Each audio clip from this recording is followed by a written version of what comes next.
भारतीय का अर्थ ये हुआ कि भारतीय नहीं है लेकिन है अमेरिकन, लेकिन पढ़े पहले वो दिल्ली यूनिवर्सिटी से है, फिर आईआईएम अहमदाबाद से उन्होंने एमबीए की है। और जब वो एमबीए कर गए तो एमबीए करने के बाद जब वो वहां गए यूएस में, तो वहां पहले वो जो मास्टर कार्ड आपका जो bank that is called ATM card रहता है, मास्टर कार्ड के चीफ रहे हैं वो। और उसके बाद अब जो यूएस के प्रेसिडेंट हैं उन्होंने अजय बांगा को नॉमिनेट किया था to be the president of World Bank. और 22 जून 2023 से भारतीय मूल के अमेरिकी निवासी अजय बांगा वर्ल्ड बैंक के प्रेसिडेंट बनाए गए हैं। सबसे बड़ा सवाल है करंट अफेयर का, अजय बांगा।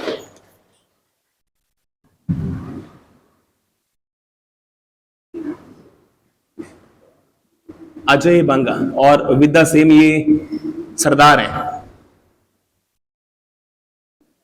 सिख धर्म, सिख कम्युनिटी से बिलोंग करते हैं अजय बांगा, वर्ल्ड बैंक के चीफ, वर्ल्ड बैंक के ये चीफ चुने गए। अब चलेंगे हम 1 to 1। इंडियन अमेरिकन है, इसको अंडरस्टैंड करना। भारतीय थे लेकिन अब कहां के हैं? 193 यूएनओ में। दुनिया में तो और भी ज्यादा है, 200 कुछ कंट्रीज हैं। हाँ जी,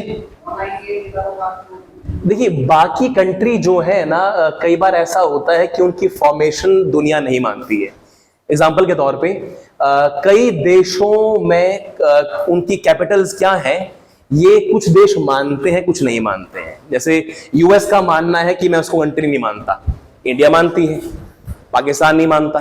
तो जो मानी जानी या जो कंट्री जिनको वर्ल्ड मानता है वो तो 193 के आसपास है। पर कई ऐसे नेशंस हैं जो मानते हैं कि हम देश हैं, पर दुनिया मानती नहीं उनको कि वो देश है।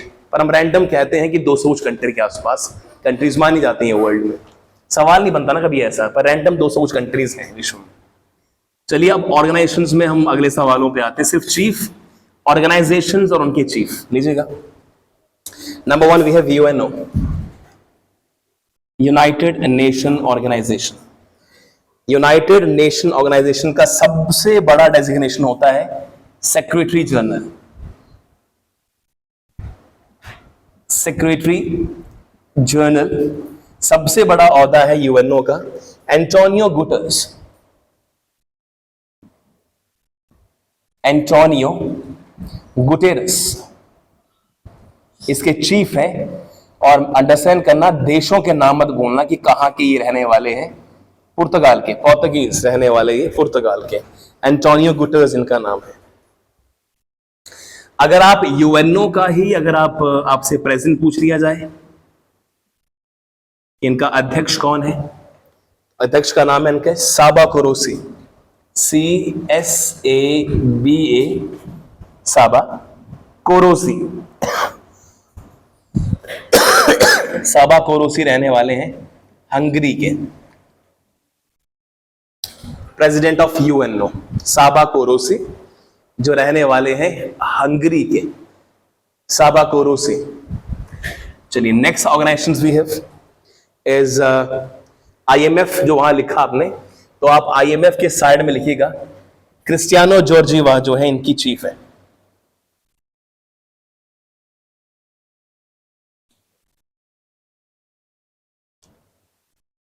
Kristalina Georgieva, Kristalina Georgieva Bulgaria की रहने वाली है। क्रिस्टालिना जॉर्जीवा बुल्गारिया की रहने वाली है। ये वर्तमान में IMF की चीफ है, IMF की, इंटरनेशनल मॉनेटरी फंड की। नेक्स्ट हमारे पास है UNESCO, United nation education scientific and cultural Organisation. UNESCO का हेडक्वार्टर पेरिस में है, फ्रांस में। यूनेस्को का हेडक्वार्टर पेरिस में है, जो कि फ्रांस में है। और Audrey, AUDRAY, Audrey Azoulay, AZOULAY, Audrey Azoulay रहने वाले भी ये फ्रांस के ही हैं और ऑर्गेनाइजेशन का जो हेडक्वार्टर है वो भी फ्रांस में ही।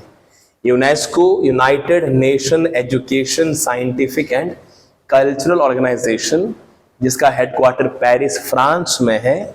इसके अध्यक्ष चीफ का नाम वर्तमान में ऑड्रे अजोले है, जो रहने वाले कहां के हैं? फ्रांस के रहने वाले। यूनेस्को। नेक्स्ट हमारे पास इज WHO। WHO और WTO, इन दोनों के हेडक्वार्टर कहां पे है? स्विट्जरलैंड में, जेनेवा में। जेनेवा में है इन दोनों के हेडक्वार्टर, जो कहां पे है? स्विट्जरलैंड है। दोनों के हेडक्वार्टर जेनेवा में है। WHO के भी, वर्ल्ड हेल्थ ऑर्गेनाइजेशन के भी, और WTO वर्ल्ड ट्रेड ऑर्गेनाइजेशन के भी। WHO फॉर्म हुई थी 1948 में, 1948 में, और इसके अध्यक्ष जो है वो टेड्रोस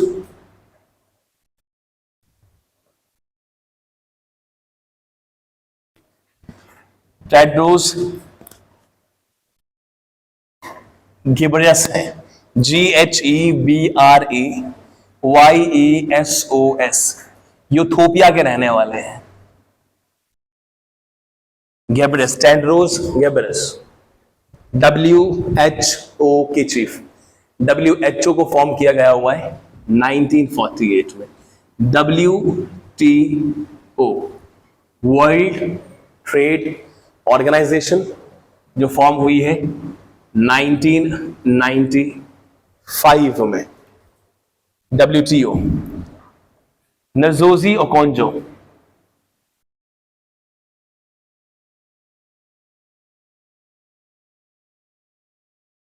नजोजी ओकोंजो नाइजीरिया की रहने वाली विमेन है। नाइजीरिया की रहने वाली है ये। मैं मेन ऑर्गेनाइजेशंस के बारे में मेंशन कर रहा हूं आपको। Next we have ICJ। ICJ आप जानते हैं, इंटरनेशनल कोर्ट ऑफ जस्टिस, अंतरराष्ट्रीय न्यायालय। ICJ represent to International Court of Justice. International Court of Justice का हेडक्वार्टर हेग में है, नीदरलैंड में। हेडक्वार्टर जो है ICJ का, इंटरनेशनल कोर्ट ऑफ जस्टिस का, वो कहां पे है? हेग में या फिर नीदरलैंड में। ICJ के चीफ इस समय Joan, JOAN, Joan E Donoghue. Spelling भी इनकी ऐसी है कि याद ही ना हो। US से। आपको गेस से करने पड़ेंगे। 10-12 लोगों के नाम याद है तो बाकी आप इरेज कर सकते हैं। वन टाइम रिवाइज करेंगे आप तो नाम याद हो जाएंगे आपको। John A Donge, ICJ international Court of justice. आखिरी 2-3 बात करता हूं मैं, फिर फिनिश करता हूं। यूनिसेफ के, UNICEF UNICEF, UNICEF is United Nation Children Fund. United Nation children's fund, UNICEF UNO की ही ऑर्गेनाइजेशन है ये।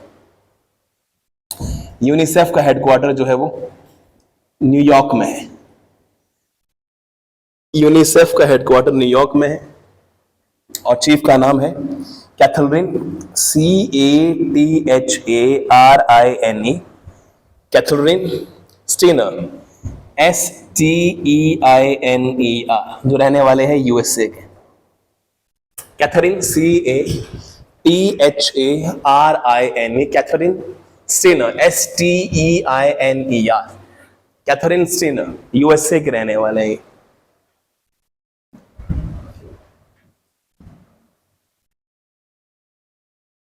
ये हमारे पास वर्ल्ड ऑर्गेनाइजेशंस के मैंने चीफ के नाम हल्के से मेंशन कर दिया आपको, और ब्रेटन वुड ट्विन्स के बारे में मेंशन कर दिया हमने। अब हल्की सी बात करेंगे हम अबाउट नेशनल ऑर्गेनाइजेशन की। ये सारों के नाम याद करना थोड़ा सा मूर्खता हो जाएगी यहां पे, सारों के सवाल नहीं पूछे जाते आपसे। नेशनल ऑर्गेनाइजेशन, नेशनल ऑर्गेनाइजेशन जैसे नंबर 1 आपसे प्रेसिडेंट पीएम तो कौन ही पूछेगा, पर इफ एनी केस अगर मैं 14वां 15वां ऐसे नंबर मैच कर देता हूं आपको मैं, नंबर 1 इज ऑर्गेनाइजेशंस और उन ऑर्गेनाइजेशंस के चीफ, ऑर्गेनाइजेशंस कह लो, डेजिग्नेशंस कह लो, औहदे कह लो, चीफ कह लो, आपको जो कहना है। नंबर 1 लिखित में देता हूं आपको मैं कि आपसे एक सवाल जो मैं यहां लिखवाऊंगा 15 बातें, उन 15 बातों में एक सवाल आपसे पूछा जाएगा। President number 1, second one is vice president,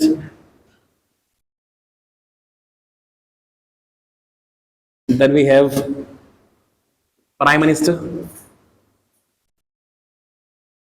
then we have attorney general,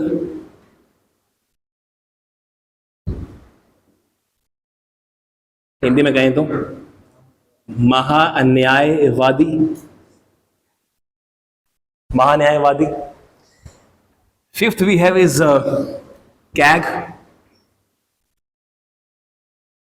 which is comptroller and auditor general of India. Then we have chief election commission, chief election commission. Then we have speaker, then we have deputy speaker, then we have chairman, deputy chairman,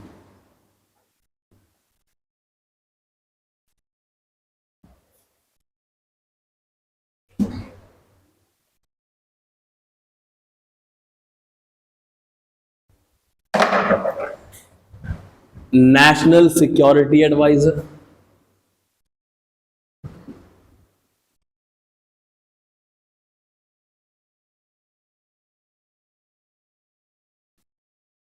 जितने भी औहदे यहां से mention किए सारे के सारे mention कर दूंगा आपको मैं। Attorney general we have done, Niti Aayog chairman, Niti Aayog vice chairman,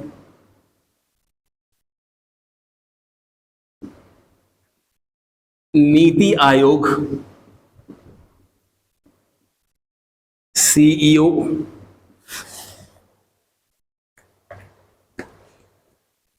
then we have UPSC chairman,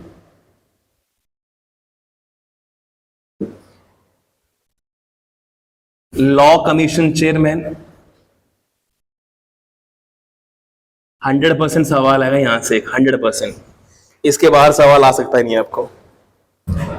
चलिए, national commission for SC, national commission for ST, national commission for OBC, national commission for women, national commission for minority, national human right commission, SEBI, SEBI, SEBI security exchange board of India, ये मैं लिखवा दूंगा बाद में आपको। And then we have governor,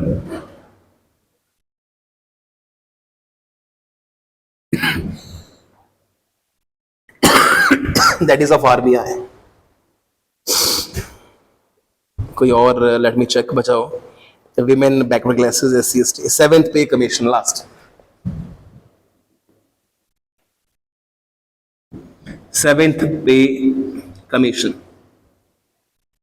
इन 25 सवालों में लिखित में देता हूं आपको, मैं एक सवाल पूछा जाएगा हेड का, कि फलानी ऑर्गेनाइजेशन का हेड कौन है, चीफ कौन है।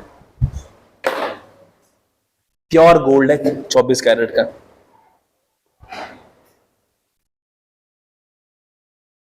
चलिए शुरू करें फटाफट से, लिख लीजिए फटाफट से। नेशनल कमीशन, हिंदी में कहें तो राष्ट्रीय आयोग, एससी का, एसटी का, ओबीसी का, विमेन का, माइनॉरिटी का। डब्ल्यू फॉर विमेन है, एम फॉर माइनॉरिटी है, R C for right commission. SEBI security exchange board of India. SEBI जो है वो अपना काम अदा करती है कहां पे, स्टॉक एक्सचेंज में।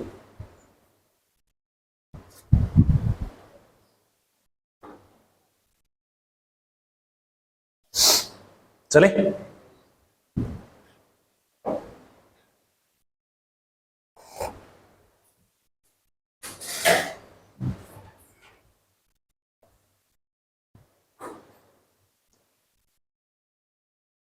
चलिए, सवाल नंबर 1, राष्ट्रपति कौन है भारत देश के? द्रौपदी मुर्मू। कौन से नंबर की? 15वीं। सवाल नंबर 1, द्रौपदी मुर्मू भारत देश की 15वीं राष्ट्रपति बनी है, 15th। द्रौपदी मुर्मू। चलिए जी, वाइस प्रेसिडेंट बने हैं जगदीप धनखड़। कौन से नंबर के बने हैं? 14वें। 14वें उपराष्ट्रपति भारत देश के कौन बने हैं? उपराष्ट्रपति जगदीप धनखड़। जगदीप धनखड़ बने हैं 14वें वाइस प्रेसिडेंट। राष्ट्रपति भारत देश में जो द्रौपदी मुर्मू है, राष्ट्रपति के लिए कौन सा अनुच्छेद होता है? 52। भारत देश में अनुच्छेद 52 जो है वो राष्ट्रपति की बात करता है। वाइस प्रेसिडेंट की बात करता है अनुच्छेद 63। भारत देश में उपराष्ट्रपति होना चाहिए, इसका अनुच्छेद 63 है। संविधान का अनुच्छेद 63 कहता है कि देश भारत में एक उपराष्ट्रपति होना चाहिए, और यही कौन होगा? यही होगा राज्यसभा का चेयरमैन। राज्यसभा का चेयरमैन भी यही होता है, जगदीप धनखड़। दोबारा सवाल, राष्ट्रपति कौन है? द्रौपदी मुर्मू। कौन से नंबर की? 15वीं। कौन सा अनुच्छेद कहता है राष्ट्रपति होना चाहिए? 52वां। देश भारत में उपराष्ट्रपति होना चाहिए, आर्टिकल 63। कौन है? जगदीप धनखड़। कौन से नंबर के? 14वें। राज्यसभा का चेयरमैन भी यही है। प्राइम मिनिस्टर नरेंद्र मोदी कौन से नंबर के? 14वें। नरेंद्र मोदी भी भारत देश के 14वें प्राइम मिनिस्टर है। नरेंद्र मोदी भी भारत देश के 14वें प्रधानमंत्री हैं, 14th प्राइम मिनिस्टर हैं। लेकिन भारत देश के संविधान में प्रधानमंत्री के लिए कोई अनुच्छेद नहीं है, इसलिए कि प्रधानमंत्री संवैधानिक बॉडी नहीं है। प्रधानमंत्री संवैधानिक बॉडी नहीं। अटॉर्नी जनरल महान्यायवादी भारत देश के संविधान का अनुच्छेद 76, आर्टिकल 76। अटॉर्नी जनरल कहते हैं इंग्लिश में, हिंदी में कहते हैं महान्यायवादी। अब सवाल यह है कि अटॉर्नी जनरल जो होता है, महान्यायवादी जो होता है, उसका काम सिर्फ ये नाम से स्पष्ट है, न्याय। जिस बंदे के नाम में न्याय आ रहा है, माने इसका काम ही न्याय दिलाना है। केंद्र सरकार का वकील कह लो महान्यायवादी, विच मीन्स जैसे अगर मान लो कि मुझ पे केस हो तो मैं वकील हायर करूंगा, आप पे केस हो तो आप वकील हायर करेंगे। लेकिन सेंट्रल गवर्नमेंट का अपना खुद का वकील होता है, इसका काम होता है कि वो सेंट्रल गवर्नमेंट के बिहाफ पे कोर्ट के चक्कर काटेगा। लेकिन जरूरी नहीं है कि सरकारी ओहदा नहीं है। अटॉर्नी जनरल या महान्यायवादी सरकारी ओहदा नहीं है, इसको सिर्फ सरकार की तरफ से पर केस लड़ने की पेमेंट मिलती है। ये सरकार का बंदा होते हुए भी प्राइवेट प्रोसीडिंग लड़ सकता है। मतलब मान लो कि अंबानी के ऊपर किसी ने केस किया, तो अंबानी चाहते हैं कि मैंने एक वकील हायर करना है, कोई बंदा, तो उन्होंने हायर किया अटॉर्नी जनरल, कर सकते हैं वो। इसलिए कि अगर जब भारत सरकार का कोई केस नहीं है तो फिर वो बाकी केसेस को लड़ सकता है, प्राइवेट काम कर सकता है वो, कोई दिक्कत नहीं है उसकी।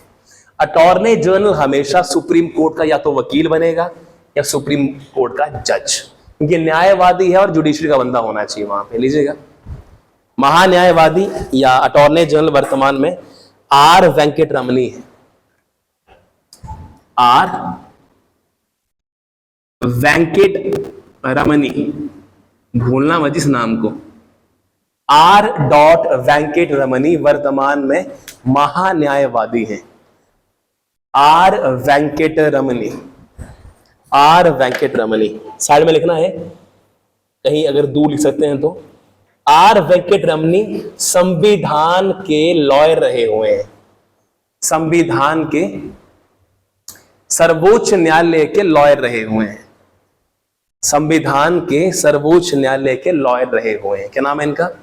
आर वेंकट रमनी। अब देखिए, अगर आपने ये लाइन लिख ली है तो मैं अगली बात कहूं, आर वेंकट रमनी जो है वो संविधान के लॉयर रहे हैं सुप्रीम कोर्ट के। संविधान के लॉयर क्या होता है जी? संविधान के लॉयर को अंडरस्टैंड करें। संविधान के लॉयर का मतलब ये हुआ कि ये बंदा सिर्फ संविधान की बातों पर ही केस लड़ेगा। अगर संविधान से रिलेटेड बात कोई है तो क्रिमिनल, देखिए आपने नाम सुना हुआ है, दैट इज कपिल सिब्बल, राम जेठमलानी का। राम जेठमलानी जो है वो भारत देश में क्रिमिनल लॉयर रहे हुए हैं, माने वो केस ही वो लड़ेगा जहां क्राइम की बात आएगी, मर्डर हुआ, खून हुआ, रेप हुआ, फलाना हुआ। लेकिन मर्डर, रेप, खून ये ना हो और सिर्फ संविधान की बातें हो। एग्जाम्पल के तौर पे मान लो कि राष्ट्रपति के पद को हटा दिया जाए, राष्ट्रपति के पद को मान लो वैसे हटा दिया जाए, तो राष्ट्रपति का पद हटना नहीं चाहिए। राष्ट्रपति का पद जो है वो संवैधानिक पद है। अगर इसको हटा दिया जाएगा तो जो केस वकील लड़ेगा, क्योंकि संविधान का मुद्दा ही है, तो यहाँ केस लड़ने वाला बंदा संवैधानिक लॉयर माना जाएगा, ना कि क्रिमिनल लॉयर। क्राइम थोड़ी किया ये, माने राष्ट्रपति की उम्र घटा देना या राष्ट्रपति का औहदा हटा देना कोई क्राइम थोड़ी है। बस ये कि आपने संविधान से छेड़छाड़ कर दी है, उसके लिए जो लॉयर बैठे हैं वो संवैधानिक लॉयर है। तो आर वेंकट रमनी जो है सुप्रीम कोर्ट के लॉयर हैं, और आप बखूबी जानते हैं कि एक लॉयर अगर 10 साल काम करता है सुप्रीम कोर्ट में तो वो जज बनने के लायक हो जाता है। और अटॉर्नी जनरल बनने की जो क्वालिफिकेशन है, that is a person should be as qualified as the जज ऑफ सुप्रीम कोर्ट। तो इस बंदे ने 10 साल से ज्यादा काम किया है एज अ लॉयर, इसकी क्वालिफिकेशन जज बनने की थी पर ये बना नहीं। माने हर बंदा जिसके पास 10 साल की क्वालिफिकेशंस होती है वो बनता थोड़ी ना है, तो वो बने नहीं बेचारे, लेकिन उनको बना दिया गया अटॉर्नी जनरल। इससे पहले ये लॉ कमीशन के चीफ रहे हुए हैं। कहां गया लॉ कमीशन? ये रहा, कानून आयोग के चीफ रहे हैं इससे पहले ये। CAG, controller and auditor general of India. CAG का काम होता है आपके वित्त को संभालना, विच मीन्स आपके पैसे को संभालना, टैक्सेशन को संभाल के रखना। कैग लीजिएगा, कैग इस समय पे गिरीश चंद्र मुर्मू है। गिरीश चंद्र मुर्मू, आपने बहुत बार नाम इनका सुना होगा। ये जम्मू कश्मीर के एलजी रहे हैं पहले। जब जम्मू कश्मीर टूटा था तो उस समय जम्मू एंड कश्मीर के ये लेफ्टिनेंट गवर्नर रहे हैं, उपराज्यपाल रहे हुए हैं जम्मू कश्मीर के। नाम है इनका गिरीश चंद्र। जिस दिन इनको जम्मू कश्मीर से निकाला गया था या हटाया गया था, अगले दिन से ये भारत देश के कैग बने बैठे हैं, गिरीश चंद्र मुर्मू। चले अगले पे। अगला सवाल हमारे पास है, सॉरी एक मैं चीज भूल गया, अटॉर्नी जनरल 76 है, कैग 148 है। कैग के लिए देश भारत के संविधान का अनुच्छेद 148 कहता है। अब यूं मान लो कि पॉलिटिकल साइंस का सवाल यहीं से आता है, अगर जीके का सवाल आए तो बस ये दुनिया जो भी है। CAG article 148। अब किसकी बात है? चीफ इलेक्शन कमीशन की, या फिर आप कह लें निर्वाचन आयोग की, मुख्य निर्वाचन आयोग। राजीव कुमार वर्तमान में मुख्य चुनाव आयोग है राजीव कुमार। राजीव कुमार, राजीव कुमार मुख्य चुनाव आयुक्त है, चीफ मुख्य चुनाव आयुक्त राजीव कुमार। देखिए, चीफ इलेक्शन कमीशन आप जानते हैं कि इलेक्शन की बात करता है अनुच्छेद 324। अनुच्छेद 324 कहता है निर्वाचन आयोग इलेक्शंस के बारे में भारत देश में। लेकिन मेरा सवाल आपसे यह है कि जब मैंने इलेक्शन कमीशन कहा तो आपने बड़े आसानी से कह दिया कि जी इलेक्शन कमीशन कौन सी बॉडी है? संवैधानिक बॉडी है। लेकिन संवैधानिक बॉडी कई तरह की हो सकती है। हाँ जी, इलेक्शन कमीशन जो है वो संवैधानिक बॉडी, क्योंकि संविधान इसके बारे में कहता है। लेकिन साथ में ये एक और बॉडी, इसका नाम है क्वैशी जुडिशियल बॉडी। सी जुडिशियल बॉडी क्या होता है? सवाल मेरा आप लोगों से, आपने भारत देश में तहसीलदार के देखे होंगे ऑफिसेस। आप चुवाड़ी जाएं, आप सलूनी जाएं, आप कहीं और चले जाइए तो आप ये पाएंगे ऐसे ही बना होता है सेम। नीचे कुर्सियां लगी होती लोगों को बैठने के लिए, ऐसे बना होता है और वहां पे ऊपर बैठा होता है तहसीलदार। आप देखेंगे, विच मीन्स कहीं ना कहीं ये वही तरीका है जैसे आज के समय जज का होता है। जैसे अभी हाल ही में जो मृत्यु हुई थी इसी लड़के की वहां पे तिहाड़ में, तो जिस समय घेराबंदी लोगों ने एसडीएम की थी, वहां देखना वीडियो में आप, एसडीएम ऊपर बैठा हुआ है, यूं और बंदे नीचे जो है उसके टेबल पे थपथपा रहे हैं कि भाई हाय हाय, नारे लगा रहे हैं वहां पे। मेरा कहने का अर्थ ये है कि अगर जज की तरह उसको सीट मिली है तो क्या जज है वो? नहीं। क्या तहसीलदार जज है? नहीं। जज का मतलब क्या? जुडिशियल बॉडीज क्या होती हैं? हाई कोर्ट का बंदा फांसी दे देगा किसी को, डिस्ट्रिक्ट कोर्ट का जज किसी को फांसी दे देगा, जैसे उसका मन हुआ तो फांसी। विच मीन्स जुडिशरी का बंदा वो है जो अपने बिहाफ पे 100% जजमेंट दे देता है कि सजा, फांसी, उम्र कैद ये। लेकिन कुछ बॉडीज ऐसी होती हैं जो हाफ जुडिशियल होती हैं, माने वो सजा नहीं दे सकती लेकिन कुछ चीजों पे जजमेंट दे सकती हैं। जैसे तहसीलदार को आप पाएंगे कि तहसीलदार के ऑफिस पे लिखा होता तहसीलदार कम मिनी मैजिस्ट्रेट। मतलब ये हुआ कि तहसीलदार भी पहले छोटे छोटे मुद्दों पे डिसीजन लेता था जज की तरह। जब दो लोग आए जमीन के मसले को लेके तो तहसीलदार ही कह देता था कि तेरी जमीन नहीं है, तेरी है और निकलो यहां से, तो फाइन दो और जाओ। अब ये छीन ली गई इनसे, अब सिर्फ डीसी के पास ये पावर रहती है या जज के पास रहती है। विच मीन्स इलेक्शन कमीशन ने 2019 में जब इलेक्शंस हुए थे नरेंद्र मोदी के माने लोकसभा के, उस समय पे वेल्लोर नाम के तमिलनाडु की एक सीट के इलेक्शंस क्वैश किए गए थे। मतलब तमिलनाडु में इतनी शराब बिकी कि इलेक्शन कमीशन ने पाया कि यहां पे शराब की वजह से वोट दिए गए हैं और इलेक्शन कमीशन ने उस सीट को बर्खास्त कर दिया।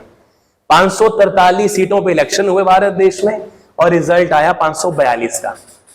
क्यों? क्योंकि इलेक्शन कमीशन को यह लगा कि इस सीट के इलेक्शन जो है वो इनजस्टिस हो गया है, यहां लोगों को शराब बांटी गई है और उसके बिहाफ पे लोगों ने वोट दे दिए हुए हैं, तो फ्री इलेक्शंस, फेयर इलेक्शंस नहीं हुए। तो इलेक्शन कमीशन ने किया क्या? खत्म कर दी सीट। तो क्या इसके पास पावर है? इसलिए इलेक्शन कमीशन को क्वैशी जुडिशियल बॉडी कहा जाता है। क्वैशी जुडिशियल माने हाफ जुडिशियल, माने वो जजमेंट कर तो देगी पर सजा नहीं दे सकती किसी को। ऐसा ही है, साइड में लिखिएगा, इलेक्शन कमीशन एक क्वैशी जुडिशियल बॉडी है। क्वैशी जुडिशियल बॉडी है। क्वैशी जुडिशियल बॉडी माने आधी जुडिशियल, माने जजमेंट दे तो सकते हैं, जज कर सकते हैं, लेकिन किसी को सजा नहीं दे सकते। चलें आगे। एक और सवाल आपसे मेरा, राष्ट्रपति भी तो सेम ही है, राष्ट्रपति जज थोड़ी ना है। माने राष्ट्रपति किसी बंदे को फांसी नहीं दे सकता, फांसी रुकवा तो सकता है। रुकवाने की पावर किसके पास है? राष्ट्रपति। लेकिन राष्ट्रपति अपने बिहाफ पे नहीं करता है, राष्ट्रपति एडवाइस लेता है सुप्रीम कोर्ट से। जैसे मान लो किसी बंदे की फांसी रोकनी है मुझे, तो फांसी रोकने के लिए मैं अच्छा बंदा नहीं हूं, मुझे जुडिशरी का नॉलेज नहीं है, मुझे इतनी अकल नहीं है कि इसको फांसी मिलनी चाहिए कि नहीं मिलनी चाहिए, तो मैं किससे राय लूंगा? सुप्रीम कोर्ट से। सुप्रीम कोर्ट जब राय देती है प्रेसिडेंट को तब ये फांसी रोकता है, अदरवाइज दे देता है ये। आपने सुना नहीं शबनम को फांसी होने वाली है? शबनम पहली औरत बनेगी भारत देश की जिसको 75 सालों में पहली बार फांसी होने वाली है। उत्तर प्रदेश की औरत है एक। अब शबनम को जब फांसी होने वाली है तो शबनम के बेटे ने राष्ट्रपति से मर्सी पिटीशन फाइल की थी। मर्सी पिटीशन माने माफीनामा, कि राष्ट्रपति साहब मेरी मां से गलती हो गई थी, उसने गलती से 7 लोगों के गले काट दिए, माफ कर दो, ऐसे बोला उसने। अब वो जो माफ करने की बात थी तो प्रेसिडेंट ने जो है वो चीफ जस्टिस ऑफ इंडिया से कंसल्ट किया कि क्या ये केस माफीनामा वाला है। तो चीफ जस्टिस ऑफ इंडिया ने लेटर दिया और कहा कि ये केस माफी के लायक नहीं है।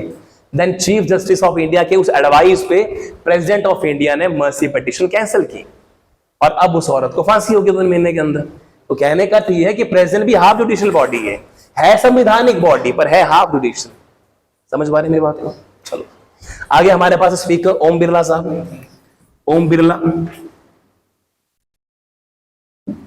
ओम बिरला जो है वर्तमान में लोकसभा के स्पीकर माने लोकसभा का, चेयरमैन माने राज्यसभा का। तो वर्तमान में स्पीकर जो है वो ओम बिरला है, लेकिन जो डेप्यूटी स्पीकर है वो पोस्ट खाली है, वेकेंट। डेप्यूटी स्पीकर की पोस्ट क्या है? खाली।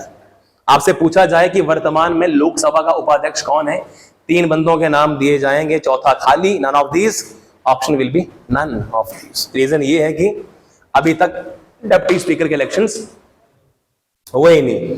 वैसे ही जैसे वर्तमान में हिमाचल प्रदेश का विधानसभा स्पीकर कौन है? कुलदीप पठानिया। वाइस कौन है? कोई भी नहीं, इलेक्शन नहीं हुआ अभी तक। इलेक्शन करवाएं ना करवाएं वो डिपेंड करता है असेंबली के ऊपर, नहीं करवाया आज तक उन्होंने। चेयरमैन तो हमने पहले मेंशन किया राज्यसभा के कौन है? जगदीप धनखड़ है चेयरमैन राज्यसभा के। और जो डेप्यूटी चेयरमैन है इनको लिखें। डेप्यूटी चेयरमैन वर्तमान में जो है हरिवंश नारायण सिंह है। हरिवंश नारायण सिंह। हरिवंश नारायण सिंह वर्तमान में राज्यसभा के क्या है जी? डेप्यूटी चेयरमैन है, उप चेयरमैन है हरिवंश नारायण सिंह। हरिवंश नारायण सिंह। नेक्स्ट हमारे पास है अजीत डोभाल।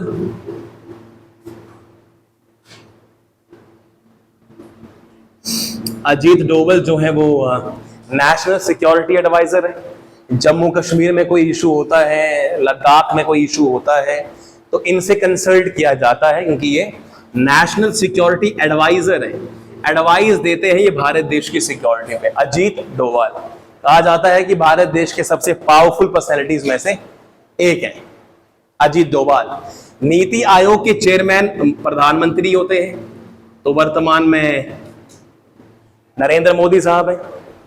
नीति आयोग के जो वाइस चेयरमैन है सुमन बेरी है। सुमन बेरी कह लो, सुमन बैरी कह लो, जो कहना है, लेकिन है ये लड़का, आदमी है। सुमन नाम से लड़की नहीं समझनी है। सुमन बेरी। नीति आयोग के CEO is the most important one, Parameswaran Iyer.